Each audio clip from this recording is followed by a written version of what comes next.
welcome. Thank you so much for joining us today. My name is Sabrina, and I'll be your host for tonight.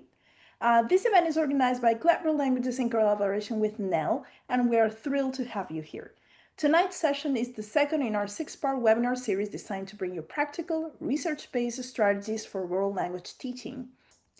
Now, to officially open our session, I'd like to invite Carmen Reyes, Klett NNELL Webinar Series Coordinator, to share a few words.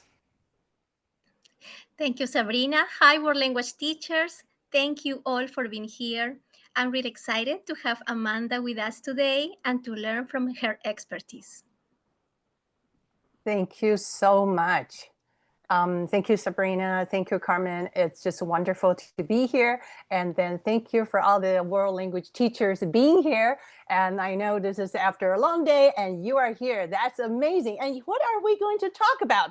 Listening comprehension strategies in the world language classroom. Well, the most important thing about listening comprehension is, well, blank. What would you say that's the most important thing in listening comprehension? Can you type a word or two in the chat and say, what do you think that's the most important thing in listening comprehension? Well, I see people from Boston and Philadelphia. Well, comprehensive input. Okay. All right. Attention. That's great. Well, attention. That's definitely what we need. And hello from New York. Thank you so much. Input. No distraction.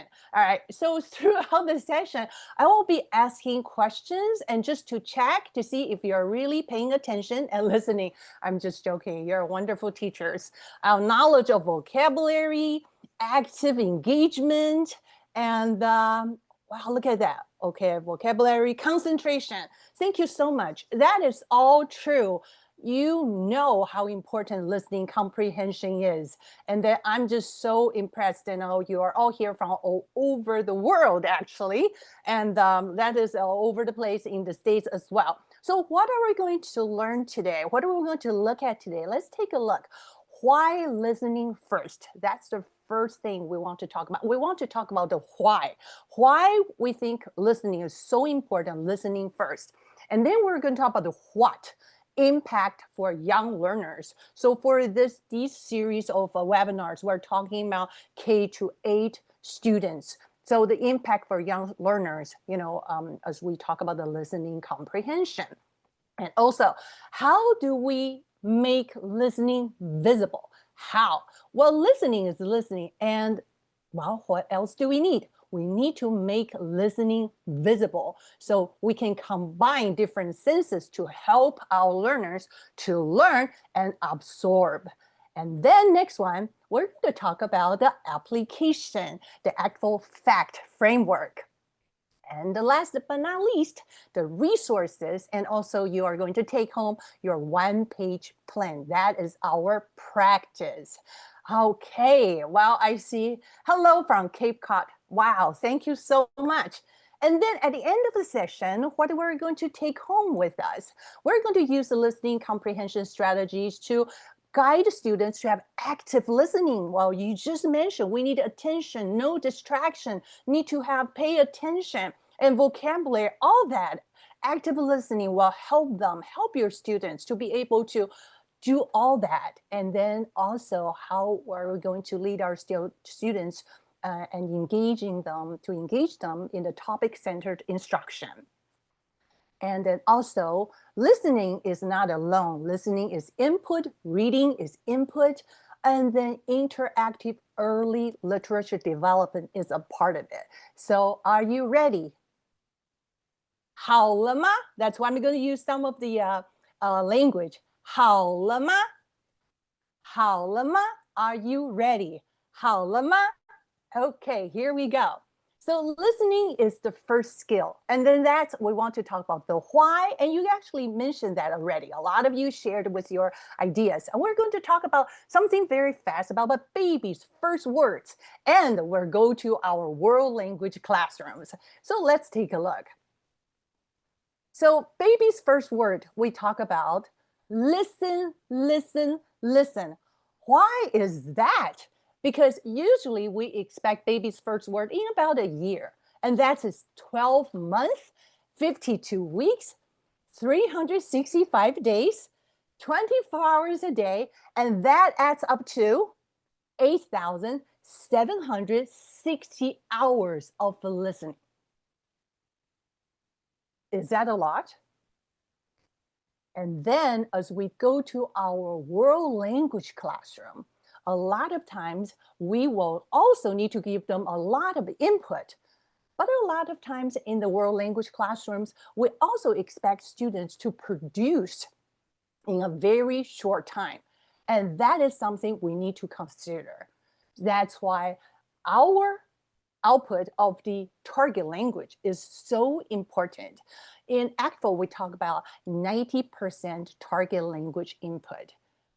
Why is that? We want to let the students eat, listen and listen and listen as much as possible. So from the world, from words to conversations, from words to sentences. And what is the most important thing you teach your students at the beginning of the new semester? What do you do? What do you teach? What's your first topic to encourage your students to listen to you and then to pay attention to you? And especially the students now are very diverse. Some of the students, they have another language at home or two, and some students, they only have one language at home. We also consider that some of the students, they are very comfortable with different languages in the background, but some students, they are new to the world language. So how do you introduce a new topic at the beginning of the school year? Well, I see this, I see, use TPR, verbs, and the commonalities between English and Spanish. That's really good. You let them understand, comprehend. Greeting expressions, classroom commands, those are very important. I heard a story from a parent whose child actually at the beginning only spoke Korean at home. And when he first went to school, he said he felt really bad because his child didn't know how to ask how to go to the bathroom.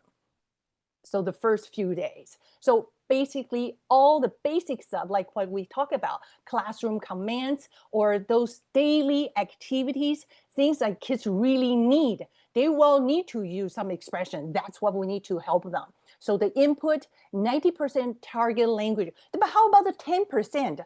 The 10% English we're using, we want to communicate. We want to make sure the younger kids, the younger learners, they can really understand what is going on in the classroom so they are not lost.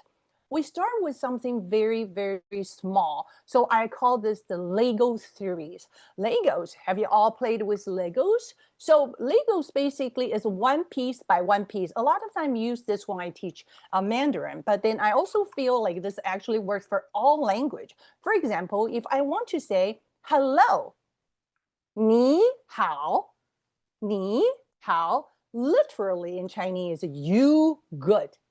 你好.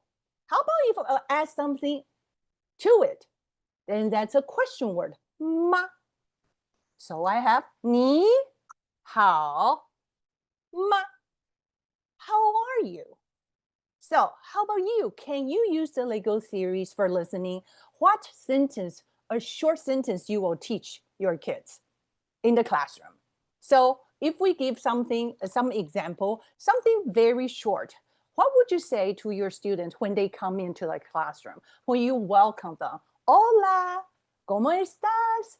Right? And then in Chinese, we say, 你好, 你好吗? So we listen to build a sentence. We listen to build a story. A story can be very short. So usually I tell the students, pay attention. You're going to collect all the Lego pieces. And the more Lego pieces you collect, the bigger the garden, or they tell me castle. I say, okay, the bigger the castle you can build, or somebody would like to build a playground, okay, amusement park. So that's a way to help the students to pay attention to you. Sometimes use some Lego pieces of blocking building blocks to let the students see how they are doing. And it's visualize, give them some visual to let them see, not just listen, but see how they can put things together. They start with one and then with another one and added a longer. So that is something we can do. the Lego theories. And let's keep going. And also, oh, okay, let's see. It's a little slow. We can build a story, we can build a sentence. And I think there's one thing I want to, a lot of you might be familiar with Dr. Stephen Krashen. Talk about how we help students to understand or learn a language. We acquire language when we understand messages, when we understand what people tell us, and when we understand what we read. So we talk about this as all input, a lot of input. So let's talk about listening impact for young learners. We can help them to build confidence and support speaking and literacy. Listen with intention, listen with purpose. What does that mean to you when we talk about listen with intention? Hearing, you can hear the sound, but when you listen, are you listening? Are you listening to me? It's paying attention, it's concentration. It also uses a lot of energy. So that's why we need brain breaks from time to time when we are helping students in the process. We need to understand when they listen to us, paying attention, they need breaks because that's a lot of a cognitive load for them. And we'll say, listen to connect with literacy. We're going to see how the visuals and text and words coming in, and also listen to connect with the community. Repeating, I see, thank you. Intentionally to learn, definitely, it's a mega cognitive. We learn how to learn. We listen, and we learn how to listen. That's also something very, very important. And repeating, that's definitely something very important in the listening process. We listen with intention. And also, we listen, literacy connection. We look at that. So input first. What are the input? Listen and read. When we talk about, Dr. Krashen talk about compelling stories, but I also want to say we need to give students compelling listening, something very fun, something very interesting. If you look the slide, let's see if you can see the visual right on the left-hand side. The topic on the top, we can say, we can talk about greetings, about me, names, families, and colors. Listen to me, let's do this. But we can also make the topics more playful for the students. What are we going to talk about? Hello, goodbye, how are you? It's a sentence. Hey, meet the superstar. Who is the superstar today? Well, maybe we're going to introduce one or two students. They are the superstar. Make things more compelling, more interesting. And is that you? Okay, we want to introduce them. Questions. Is that you? Okay, and then let's go to, how about the hidden numbers? Where are the numbers? You might hit it somewhere. Yeah, I have a hidden number in the classroom. Today, the hidden number is 20 or 20 plus 30 if your students are, learning count by tens. And then also we can talk about one thing, number 11, if you can see, my granny is 98 years old. Wow.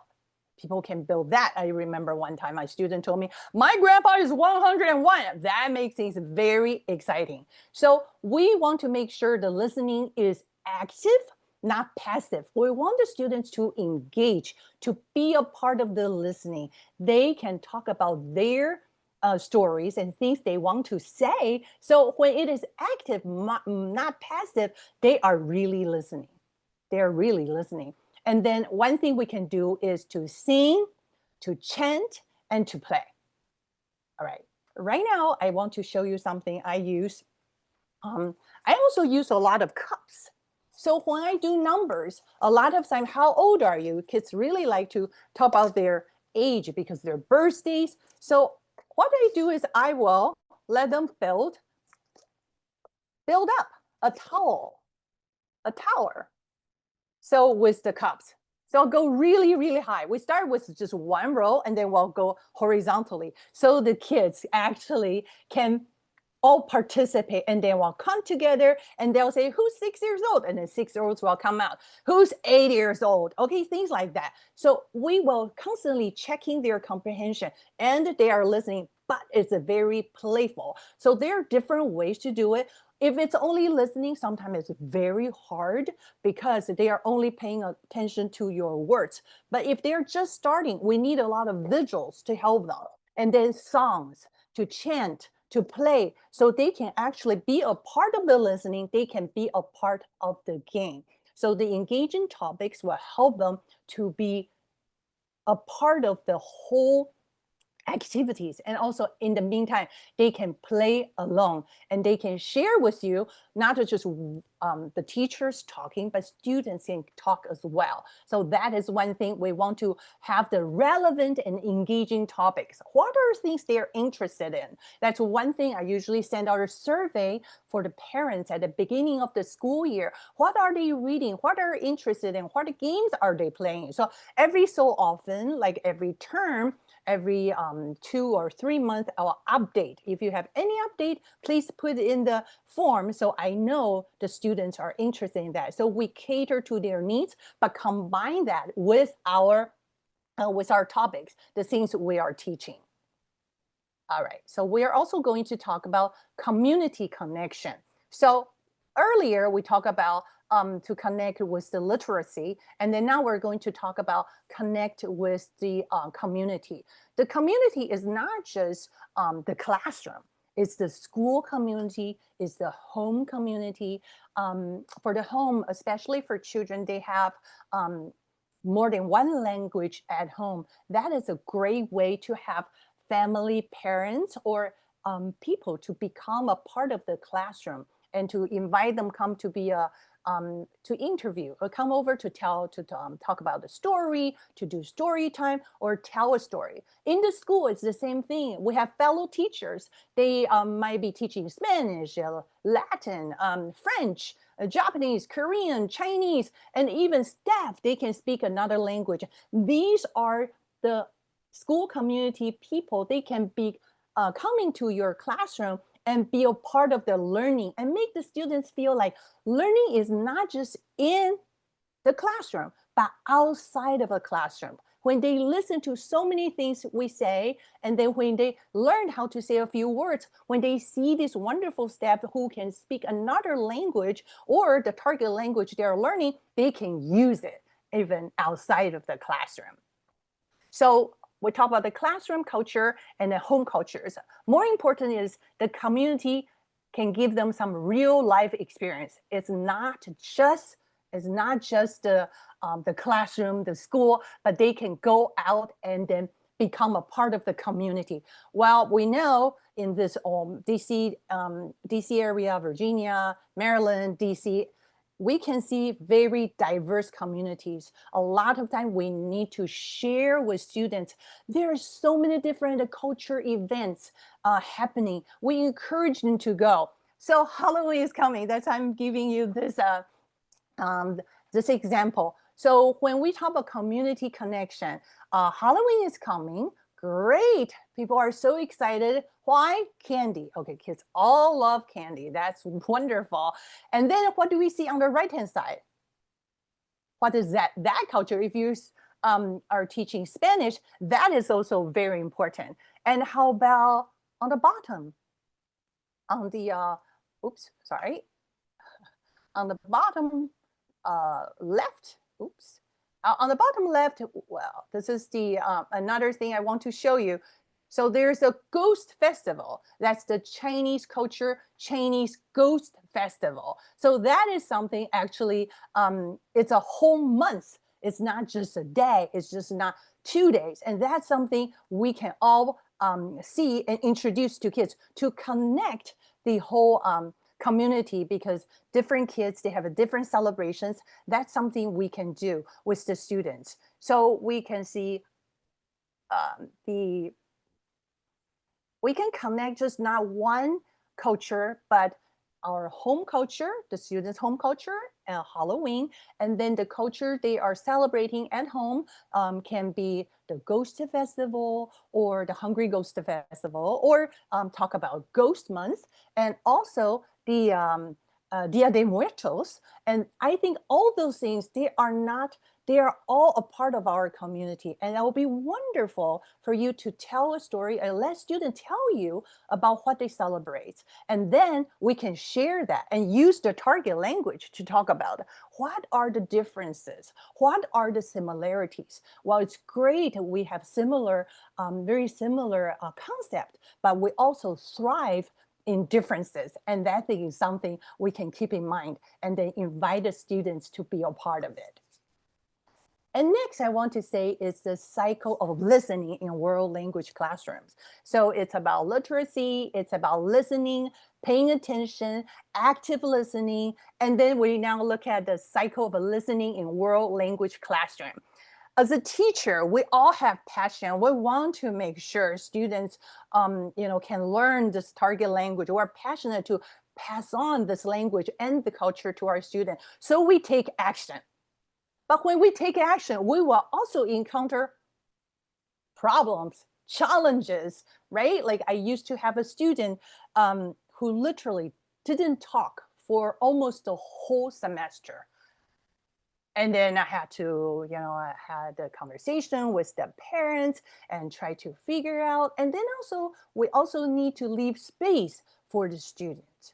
And then a lot of times, if we know the situation with the students, we can definitely know how to work with them. We always need to have empathy. We need to think about when we were learning English or when we were learning a second language or third language, the experience we had.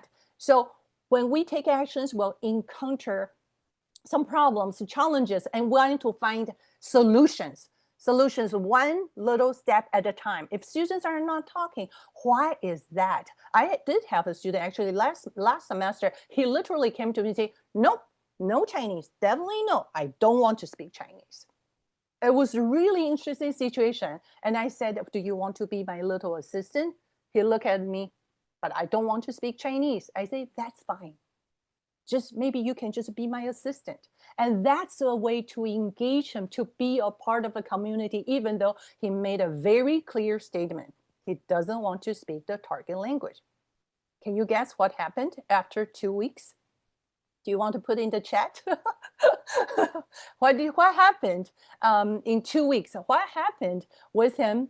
Do you think he's still kind of like, meh, no? Or he will say something like, maybe. Well, the funny thing is he literally said, I think it's okay for me to speak Chinese. So we need to have patience. We need to understand, have empathy, like there must be something triggered that statement. And that is something a lot of times I see world language teachers, we all have language learning experiences, and that's how we can connect with the children. We can say, it's okay, we'll wait until you're ready. Okay, no, I'm not going to be ready. That's okay too. How about just play along? Do you want to join me? We need to be inviting. Okay, the whole situation is need to be very inviting so they can join us when they are ready. So we have the solution for the challenges we have, and then we take action again. This is something very important, not just for teachers, but also for students. Actions bring motivation. Have you ever seen somebody say, no, I don't want to play this game, and they came and played the game, and they're like, oh, I like it. Especially for older kids. No, I don't want to play. And they came and played. They said, well, this is kind of interesting. Can we play again? So action actually brings motivation and then add more to our passion. So this is for your students and for us. So the job you're doing is so important, especially when we have to keep talking and talking in target language and help kids to be a part of this. So for listening, again, I'm going to touch on the most important part is the theory of Montessori philosophy on listening. I thought this is something I can touch on. We can talk about. That is one thing that is active listening. Active listening we talked about earlier, but our active listening is also a part of the Montessori education. And it's purposeful process, which means they are actually really listening, paying attention, and they are trying to understand what you are saying and what you're trying to tell them. They will comprehend. So when we focus on the students, all the students, every student is so unique, and we have so many students to pay attention to. So when we talk, a lot of times, how do we understand? How do we detect that students are not understanding? Can you put it in the chat? How do we detect, like, students when we talk and they don't understand, they cannot comprehend? How do we know that? We can put it in the chat. How do we know, we detect that the students are not really understanding what we're saying? No movement. Yes. Blank stares. We see that. Facial expression. Wow, I see another one. Want to sleep. Not engaged. The face, distraction, body language. Yes. And they want to wait others to answer. Okay, frustration. We see that a lot with older students, even younger ones as well. They disengage, angry eyebrows. Okay, head on desk or wide eyes, blank stare, watching a movie. Well, all of you are experts. You are detectives. You're language detectives. A lot of times tell the students, pay attention, because you are language detectives, but actually the real language detectives are all the world language teachers. That's amazing. Yes, you have all that correct, right? Sometimes, actually, I saw one student even cried one time. I was observing a class. It was sobbing. And then I went to her later on. She said, I just don't understand. And then the reason why she was not asking or raise her hand, she felt like she was falling behind. You will always have, I use this, so I say this like an 80-20 principle. If 80% of the students are all doing on track, there's always 20% sometimes we need to give more attention to, because maybe they're a little bit worried. Some students are very anxious. So have you ever noticed if students are very nervous or anxious, when you're saying things in the target language, they won't understand? I did. I remember when I was learning Spanish, and my Spanish teacher was speaking so fast. I was literally, and she asked me a question, I just blanked. And I responded it in French, because that was the last language I learned. And then I have another classmate, also adult, an international school teacher like me at the time, and she responded in Chinese in the Spanish classroom. And she cried later on, and she felt so bad. And we both look at each other and say, we don't know what happened to us. But that's always a good learning experience as a teacher, because we understand, like, how does it feel when somebody asks you a question you don't know how to answer? And then if maybe we need a lot of caring in the process. So I think what we need is empathy for ourselves, and also empathy for our students. We need to slow down. We need to look at the kids. We know they're disengaged. They are not focused. They are tired. So we need to change to another activity. That's what we can do. Now listen to me. Now listen to me. Or we can sing a song that will pull them back. That we can pull back. A lot of times, especially for younger kids, I teach a lot of younger kids, pre-K to third grade. Their attention span is really short. But now I know a lot of teachers will tell me, like, well, older kids, they have very short attention span as well, because they are so used to the swipe, or the reel, the story, very short information input. So what we need, we want to make sure they are on top of it. How do we make sure they're on top of it? Watch more movies and watch more videos? Maybe not. They need something very calm. So this is another thing I want to check in. Silence game. Do we see this? Silence game. How do you play the silence game? Close your eyes. Just listen. And just notice what's around us. This is actually a great way to embed the language learning in the target language. You are learning about musical instruments. You can tell the students to close their eyes. And then you can use the drum, you can use the bell. You don't tell them when they're going to listen to anything, but they're going to close their eyes for 30 seconds to either to calm them down or just let them reset so they can be a part of the learning community, their own sync. And then at one point, you can make some sound. Okay, if you have a bell, you can do that. If you have a drum, you can drum it, or you can just have cups.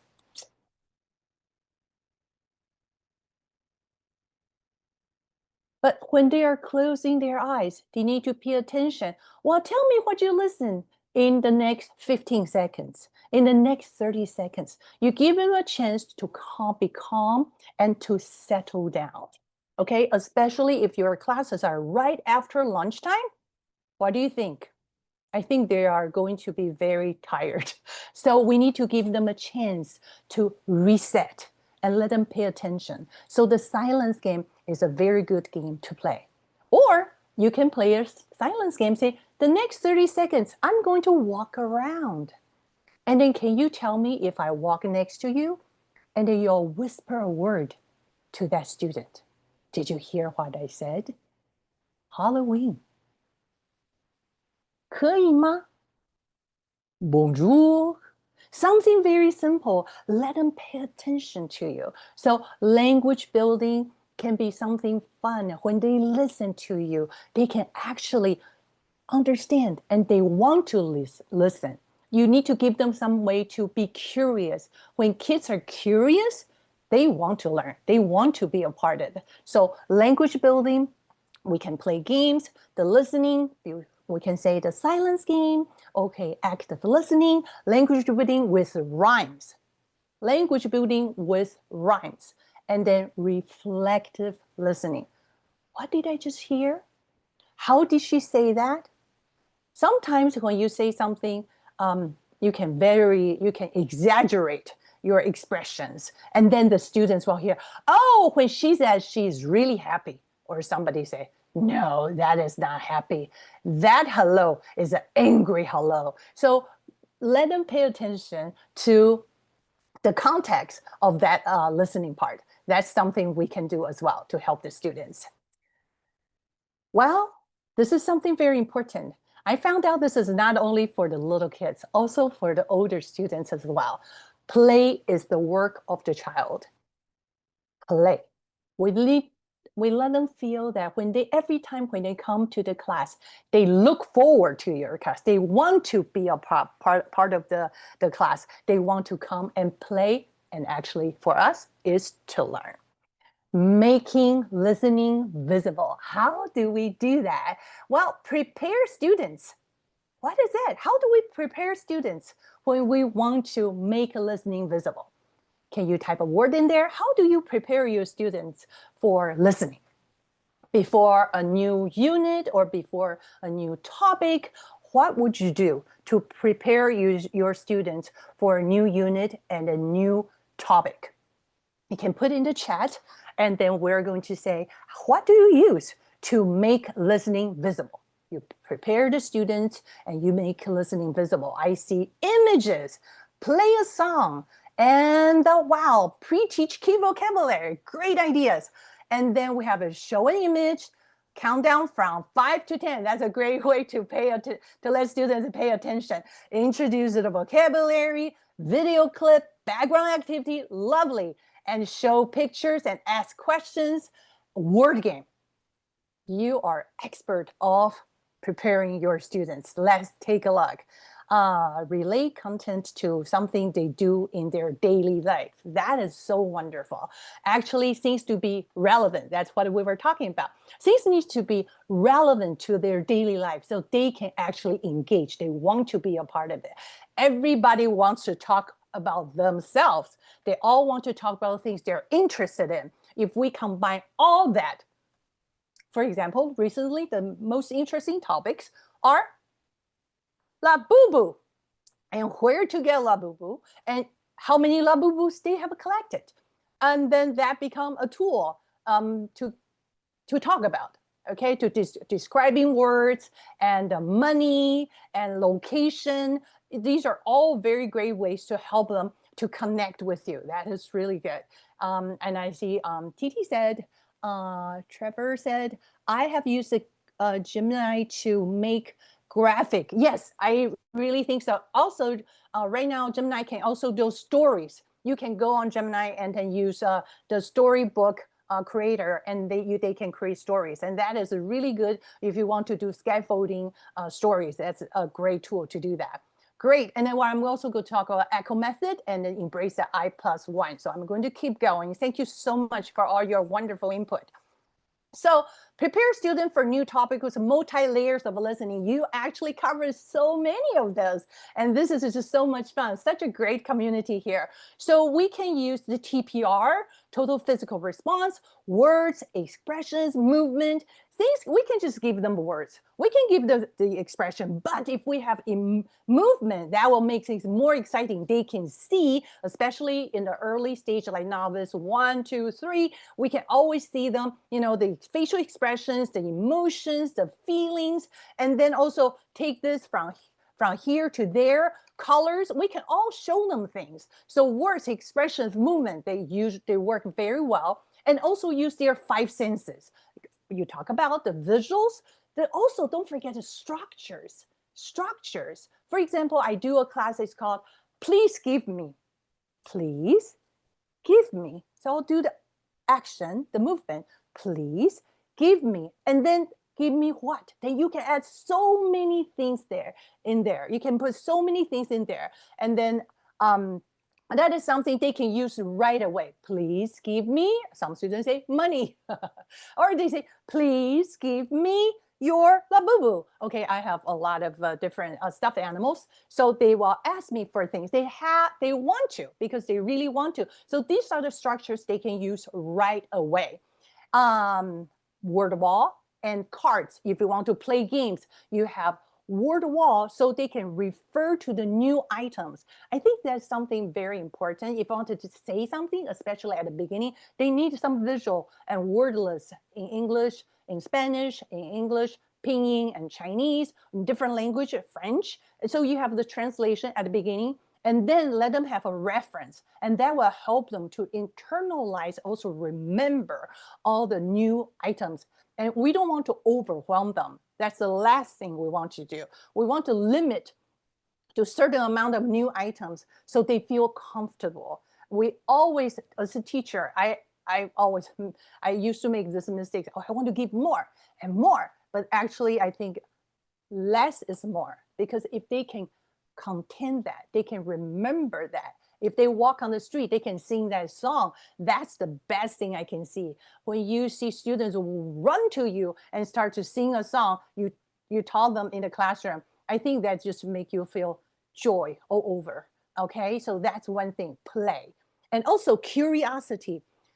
Stories, I cannot stress this enough. Stories and connections. If we use stories to tell students a topic, they really can remember, and invite the kids to tell you, and you can retell the story.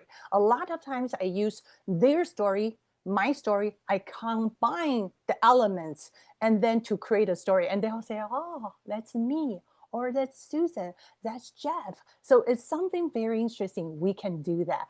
I love the idea, Trevor, you talk about, I call it a gallery walks, and make it sound fancy. Well, we like fancy things. Kids love fancy things as well. So that's definitely a way we can do this. Thank you for the great idea.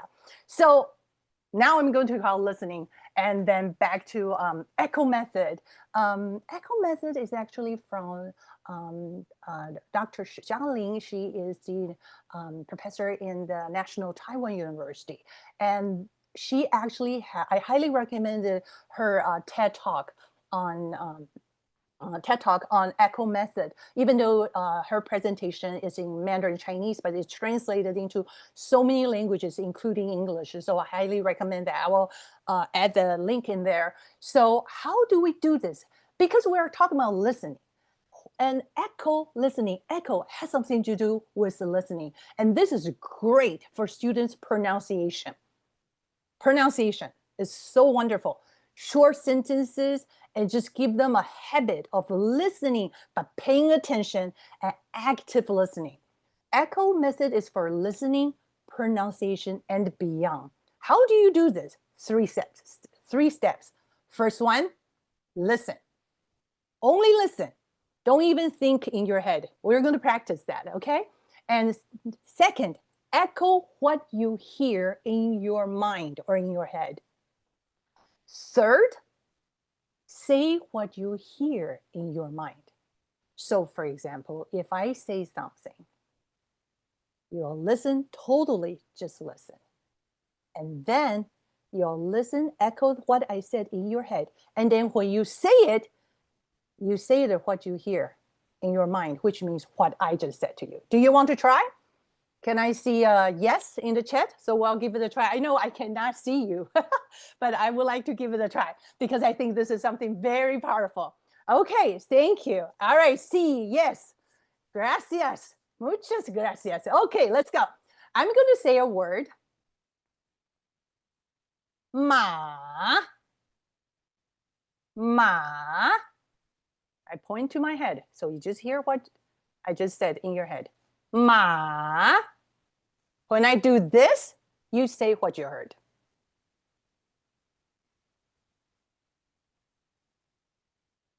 All right, we'll try one more time. Ma. Ma. Hear this in your mind and say what you heard in your mind. Ma. That's a horse. And that was the most challenging tones a lot of people say. Okay, ma. But do you feel you're only echoing? You're not really producing, making a lot of efforts? Yes, ma, very good. Yes, yes. So somebody even put a tone mark there. Okay, thank you. But I am not teaching kids, oh, this is this tone. I'm naturally showing them how to say that. Now I'm going to, are you ready for level 2? Can I see yes? Do you want to do level 2? Okay, all right. I'm using Chinese as example. I know a lot of teachers, you all speak Spanish. Okay, so thank you for working with me here. Okay, now let's do a bigger one, okay? 一只大马。一只大马。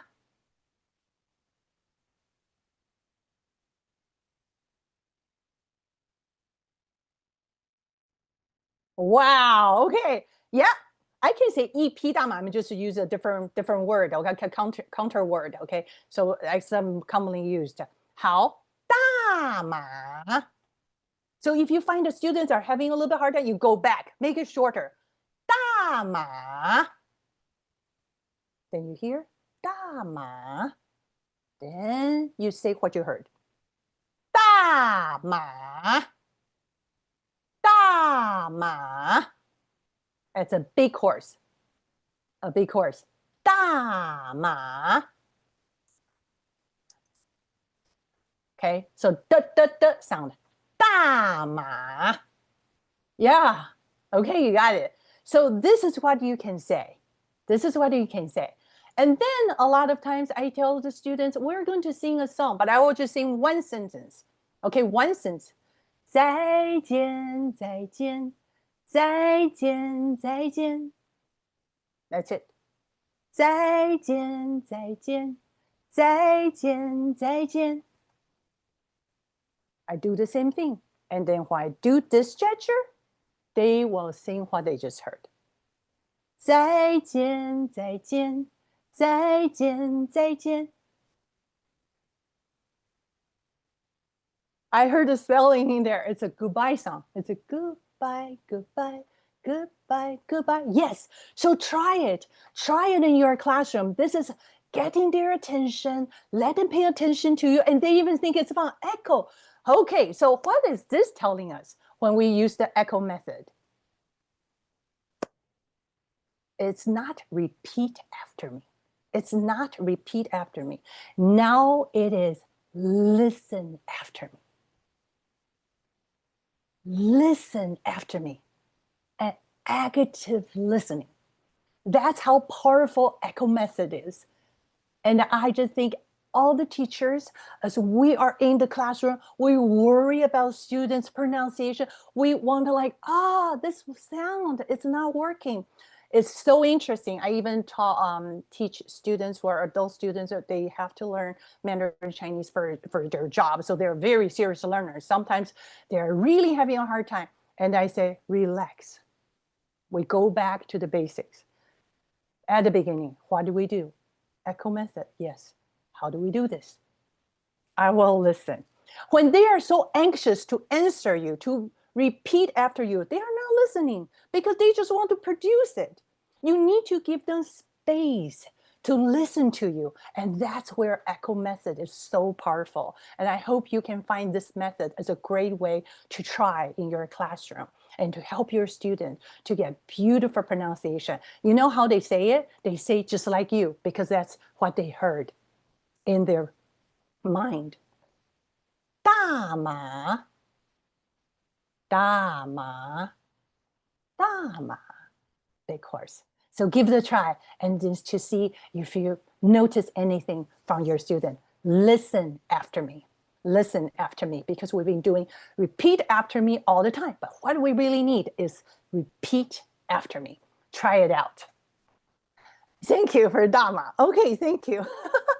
All right, now we're going to talk about I+1. Many of you might have noticed this and have been practicing this already, but I think this is something I just want to stress again, because we give students so much and we cannot, if they cannot handle it, it was really hard.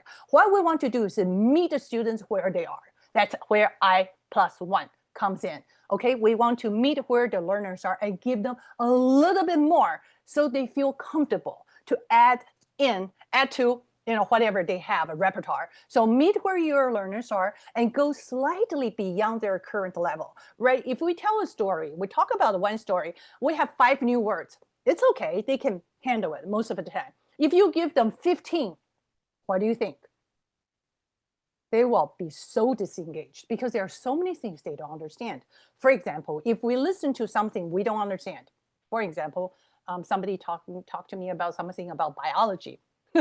And I was like, wow, there's so many things I don't understand. And then I kind of fade out from that conversation. So what we want to do is we want to keep the kids, learners engaged. We want to give them something a little bit more above their current level, but they can still want to learn. They want to understand what's going on. So we talk about learning, listening, echo method, I+1, and now I want to talk about listening with 5 senses. That's very important. I'm not sure if I can play this. This is in the classroom, so let me see if we can watch this. This is very short. Let's see if it can load, okay? Thank you for your patience. Let's see.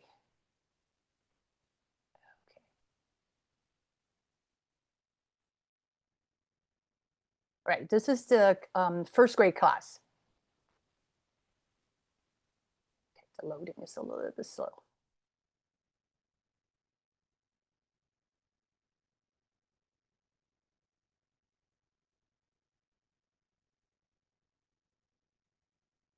Okay, it's not loading very fast, and I kind of stopped. Sorry about that. So I'm going to go back to my to the slide because it's taking a little bit longer. It's okay. I am go back to the slide first, and then it will be in the slide that you can watch it, no problem. Okay, so don't worry about it. You can watch it after you receive the slides. So it's basically I use my hands and I use movement, and I also have a mystery box. I don't know if you can see that. I don't know, my screen is very small. So what I do is a lot of time to get my students' attention to listen to me, I have a mystery box. So I have different things. They don't know what it is. Okay, they don't know what's in there. So I will shake it and say, okay, ting, listen. So they know there are a lot of things in there. So could be the things we actually have learned before. For example, utensils. We talk about eating. So while open, I'll take 1 spoon. spoon. And I'll ask, do you want another one? 还要不要? So I'll repeat the same structure. So they are familiar. They feel like they can really be a part of it. So it's very limited. All the new items are very limited. I not just have the vocabulary. I also always go with a sentence. So the sentence they can use. Yellow spoon.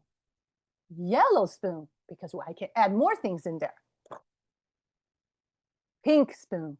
Pink spoon. I also have a pink spoon. So this is what I use for please give me. So this is a great way to use please give me a blue spoon. So use the target language you have. So that will be something you can do. Okay. All right. Thank you. And then I also want to introduce some very good resources that you can use and also can request for the links, so you can reference. Klett World Languages also have a great set of textbooks for younger students all the way to middle school students. For example, this is a great unit I noticed. I really like this. So basically to introduce the languages and to introduce colors, and you start with, you see the headset icon. So basically, if you click that, you can listen to a song about the colors. A lot of repetition, the music is really good.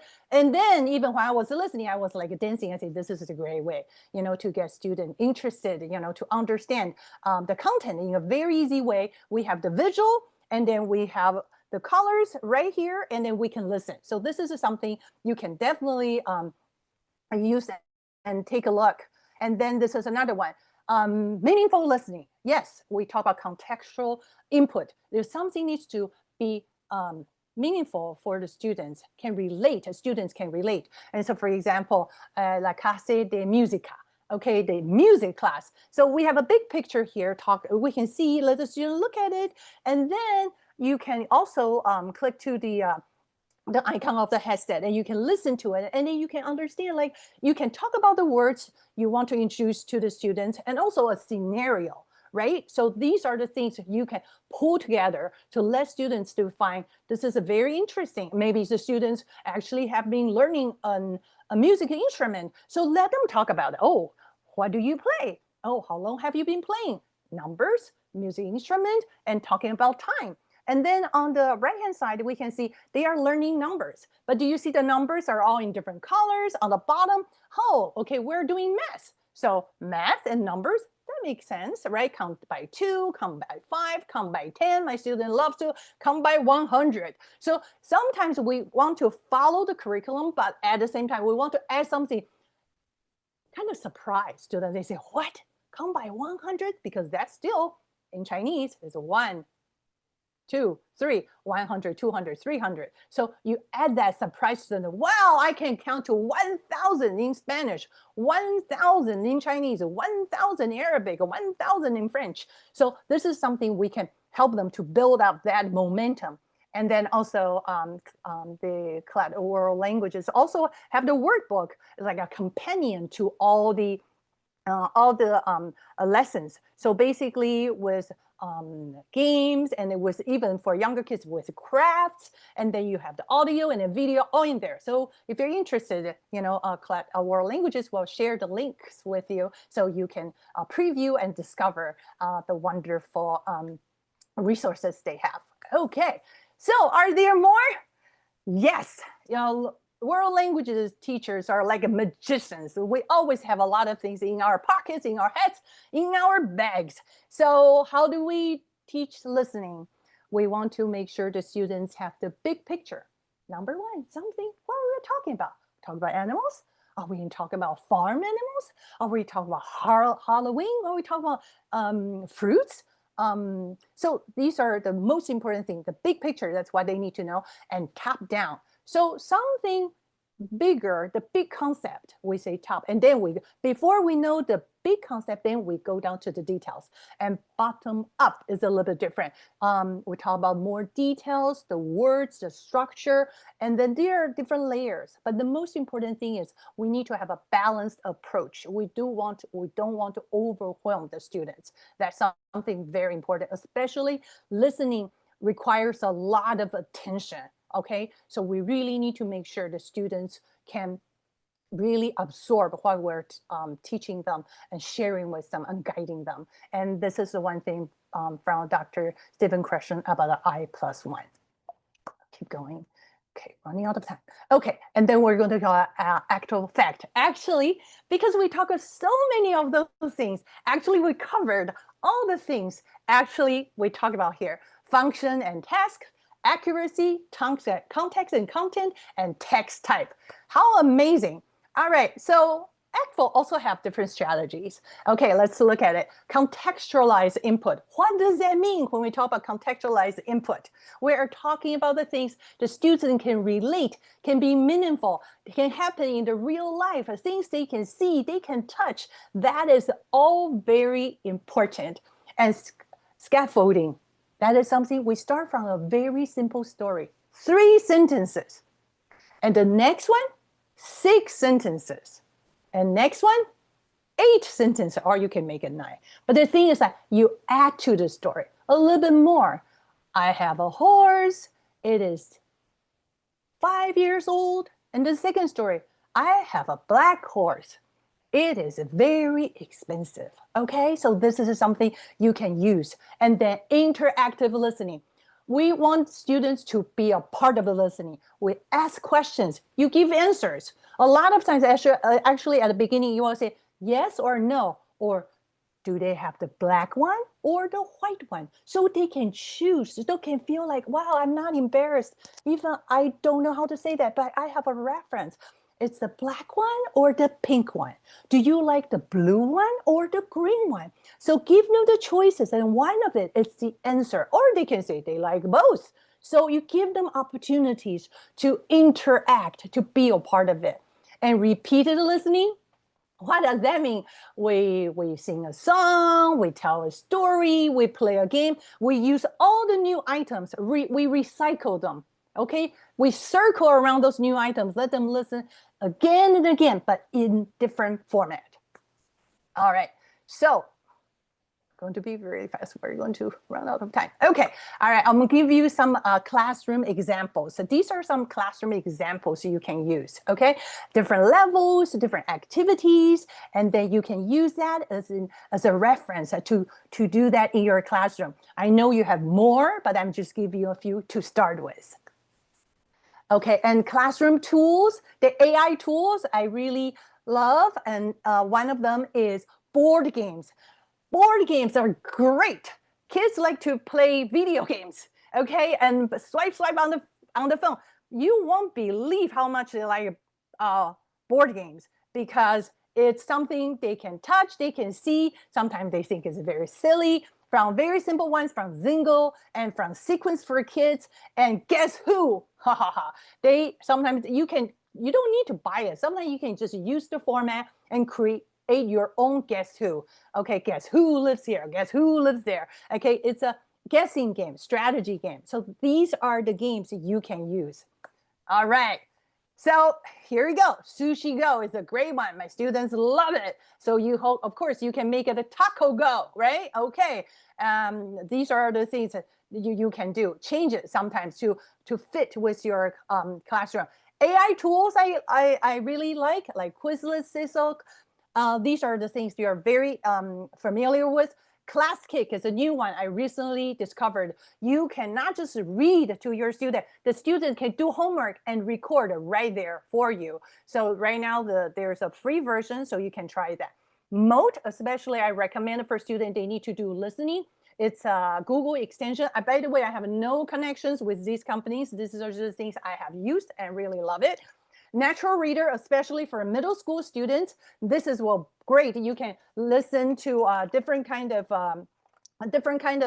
accent. Oh, you want Chinese from China, you want Chinese from Taiwan, you want to have Spanish from Mexico, you want to have Spanish from a different country, you can choose. So explore that. I think right now, by far, I think this is the best AI reading text-to-speech a tool I have ever used. And then if you have ChatGPT, don't forget to add a voice control extension, because that will actually can have a conversation in Spanish, in French, in Chinese, in different languages, and play with it. These are really good listening tools for you. All right, I leave you with Yo-Yo Ma. It's a musician, cellist, talking about, we talk about listening, we talk about music, we talk about history, we talk about heritage, we talk about culture. World language teachers, you're amazing. You have been here, after work and be in this seminar. And then I want to leave you with listening comprehension strategy one sheet. You can download this. On the left-hand side is my example. So I will decide what topic I'm going to teach. A pedagogy I'm using is comprehensible input. I think it's very powerful. It's very useful. The strategies, you just check. What do you want to do? Every class can be different. Maybe you can choose 2, you just use 3. Maybe you just want to use 1, but it gives you a guideline. Or for the activities, 1, 2, 3, this is like, my first activity is song and chant. The second activity is a role play. The third one is a storytelling. And then you reflect before and after. You say, what? Reflect. Usually we reflect at the end. No, you reflect. You anticipate. Something will go really well. Maybe, I'm not sure. This thing might not go so well. So then you will reflect later, afterwards, I noticed, da, da, da, da, da. So that will help us to improve.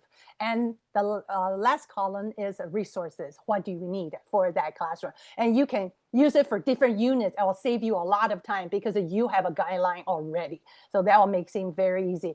All right. Dear teachers, I want to leave you with the 3 P's for listening comprehension. That's stay positive, dance in the process. It's all about the process, never the destination. It's a milestone. I call it, it's always a milestone, but we are always in the process of the teaching, and the students are always in the process to go further and see the possibility. I think that's the most important thing. We need to see the possibility. So world language and beyond, not just listening comprehension. Actually, we're going to the whole language classroom. We are going to start local, where we are, and we are bringing students to discover the world, discover global. So thank you so much for being here, and I want to leave time for Q&A. Thank you. Thank you very much, Amanda, for that amazing presentation. And now we will start with the Q&A portion of our program. Please type your questions into the Q&A box and I'll read them aloud so Amanda can respond. Also, for those of you asking, yes, we will send the presentation and all the resources by email, including the recording, okay? So, we don't have a lot of questions at the moment, but one that is very similar is, what do you recommend both for elementary classes like 4th and 5th, middle school 6th, 7th, and for high schoolers? I think the very interesting is kids love stories. So I would recommend stories. Now we have the AI tools. Like I said, in Gemini, you can actually make a storybook. So use that, that tool, the tab, to type the concept of the story. And then you, of course, you have to tweak it. You can even tell them, use these 5 items or 10 items repeatedly, like 3 times in the story. They will do that. That can save you a lot of time. And then you do editing. Songs.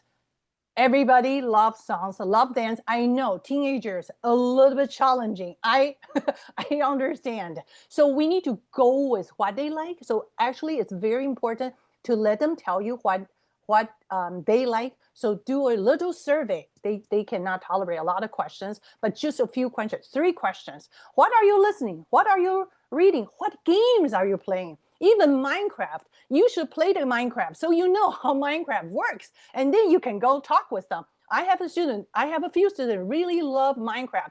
They talk to me to the blue eyes, the black eyes, the zombie. I played, so I know how to talk with them. We need to talk with their language so we can connect. I told you, world language teachers are magicians. So I hope that will help. Stories, songs, and then go with their interest. Perfect, thank you.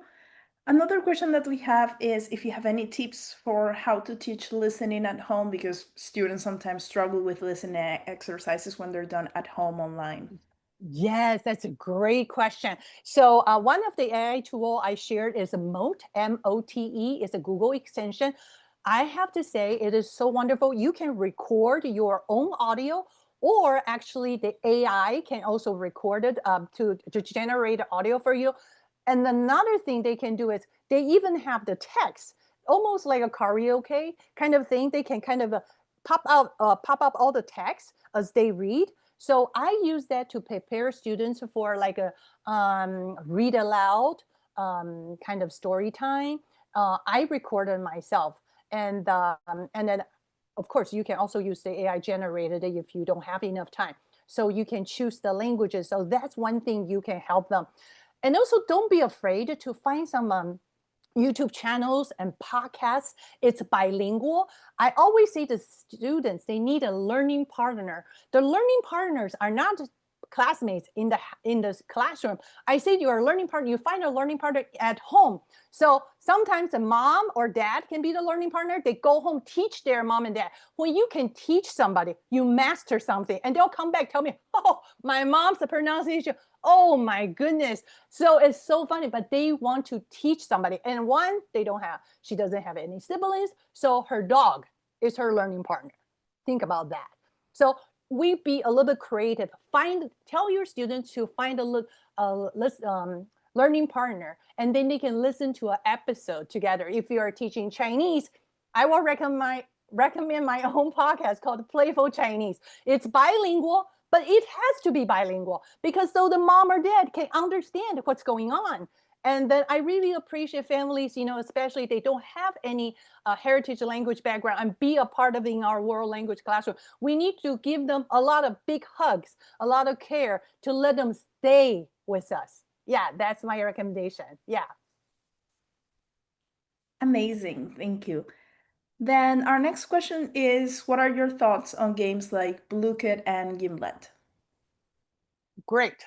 I think these are all great tools, and I have used them as well.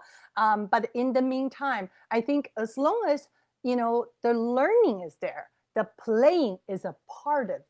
So there are a lot of research going on right now. So that's why sometimes I will go offline doing like board games, card games, things like that. So you can just, this is what I say, you embed different things, you try different things, and you can always check the learning or the comprehension to see if they are really getting it. Do a few tests and then to see, I played this game, and this game, 1, 2, 3, and then do it for 2 weeks, and then to review it. You can do a small assessment at the end of the class when you play a game. Exit ticket, right? We can do exit ticket. Hey, what do you like about this game? Why? Ask the why question.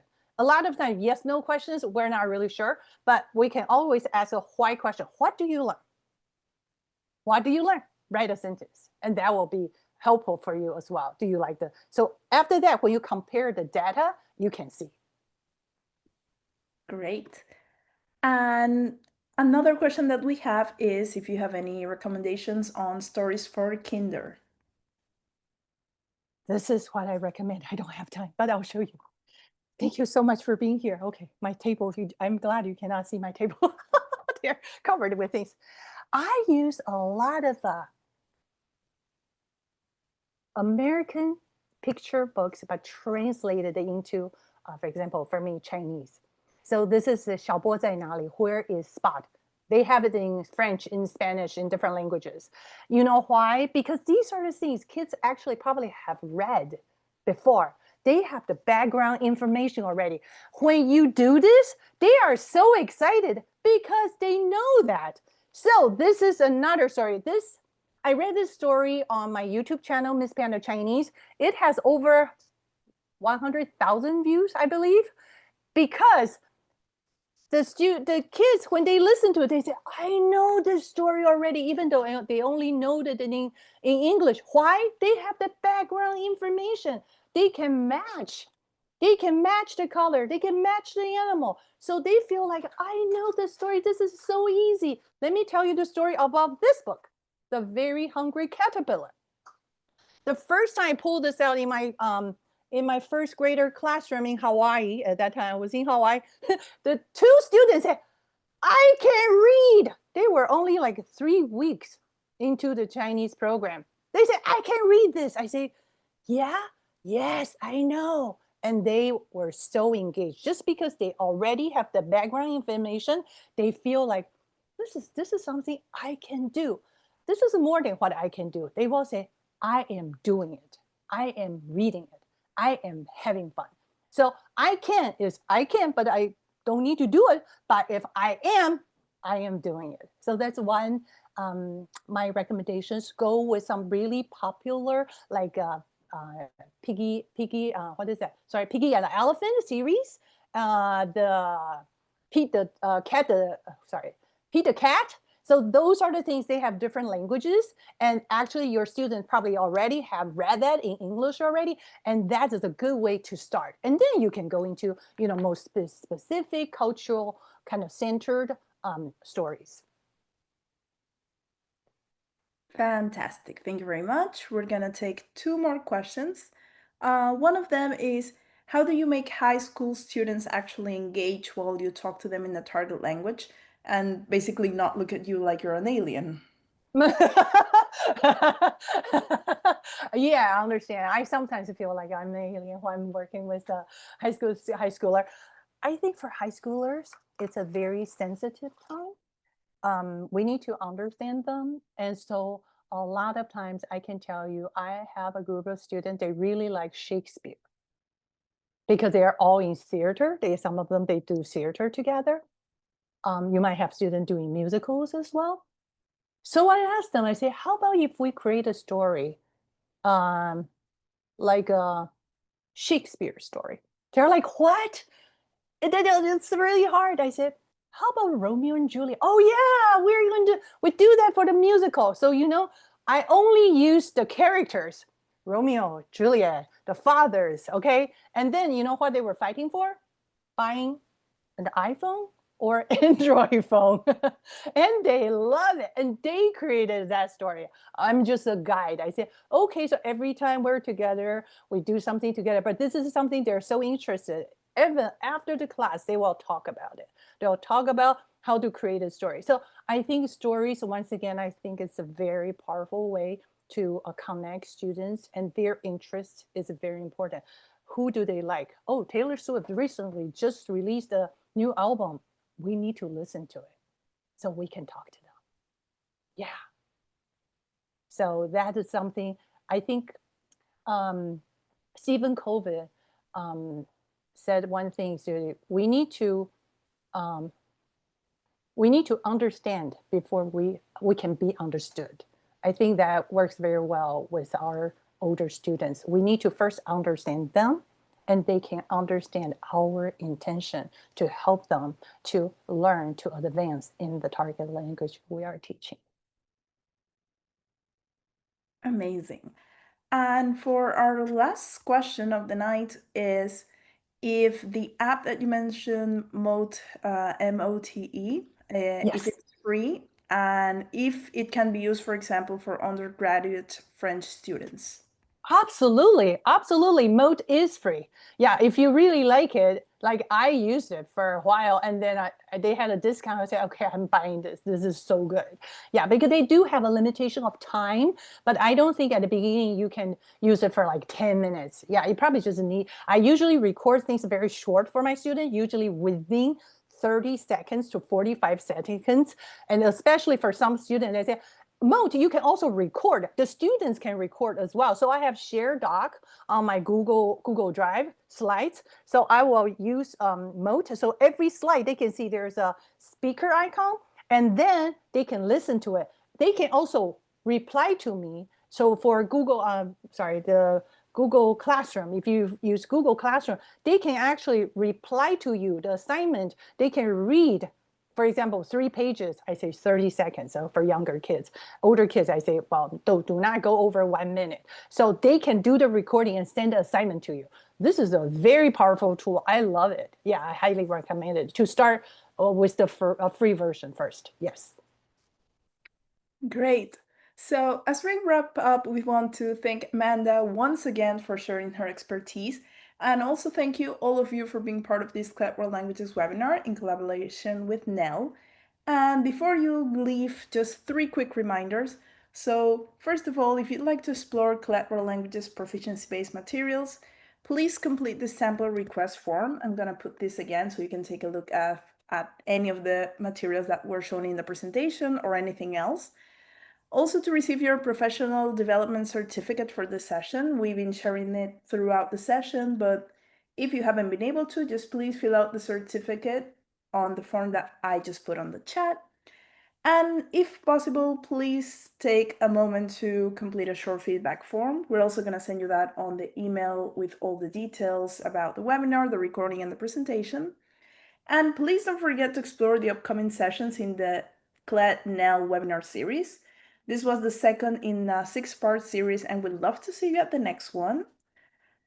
And with that being said, on behalf of Klett World Languages and NNELL, thank you for your dedication to language education. We look forward to seeing you at the next webinar in the series, as we said, and I hope you'll have a wonderful evening. Thank you. Thank you. Thank you so much. Gracias. Muchas gracias. And 谢谢. Merci. And spasiba. Thank you, Amanda. Thank you, Sabrina. Thank you.